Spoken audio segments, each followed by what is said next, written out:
धुळे शहरातील 15 वर्षीय अल्पवयीन मुलीच्या आत्महत्येप्रकरणी दोषींवर कठोर कारवाई करून हा खटला जलद गतीने न्यायालयात फास्ट ट्रॅक कोर्ट चालविण्याची मागणी धुळे येथील परिटधोबी समाजाच्या वतीने धुळे जिल्हा प्रशासनास निवेदन देऊन केले आहे।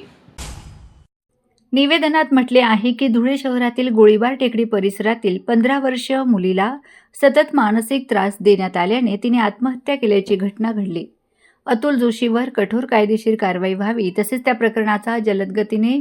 निकाल लावून संबंधित आरोपीवर कायद्याची कठोर कलमानुसार गुन्हा दाखल करावा अशी मागणी करण्यात आली आहे।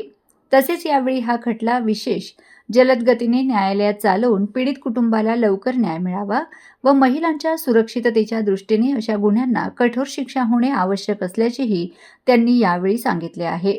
याप्रसंगी समस्त परिटधोबी समाज बांधव मोठ्या संख्येने उपस्थित होते।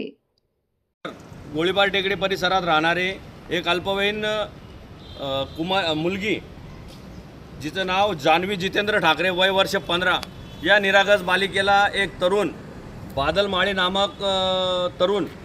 रोज सतत छेडछाड करत असे व त्या दिवशी त्याने तिच्या घरापर्यंत येऊन तिच्या घरच्यांना सर्व कुटुंबाला मारण्याची धमकी दिली की आज संध्याकाळपर्यंत तू जर माझ्या प्रेमाला होकार नाही दिला तर मी तुझं पूर्ण कुटुंब संपवून टाकेल। या धमकीतनं त्या निरागस बालिकेने एक शॉक खाल्ला आणि त्या नैराश्यातून तिने आत्महत्या केली। तर सकल धोबी समाजाच्या परिट समाजाच्या वतीने आम्ही आज कलेक्टर साहेबांना निवेदन देण्यासाठी इथे आलो आहोत की जान्हवी दिदीच्या या मृत्यूस कारणीभूत असलेल्या नराधमांना फास्ट ट्रॅक कोर्टामध्ये त्यांचा खटला चालवून लवकरात लवकर त्या दिदीला न्याय देऊन या आरोपींना फाशीची शिक्षा व्हावी व समाजात असे होत असलेले प्रकार थांबावेत, जेणेकरून न्यायदेवतेच्या माध्यमातून या समाजकंटकांवर काही चपराक बसेल आणि यापुढे अशा कोणत्याही मुलीचा बळी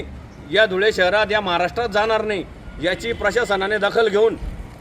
योग्य तो न्याय द्यावा ही आज सकल परिट समाजातर्फे आम्ही कलेक्टर साहेबांना निवेदनाद्वारे मागणी करत आहोत।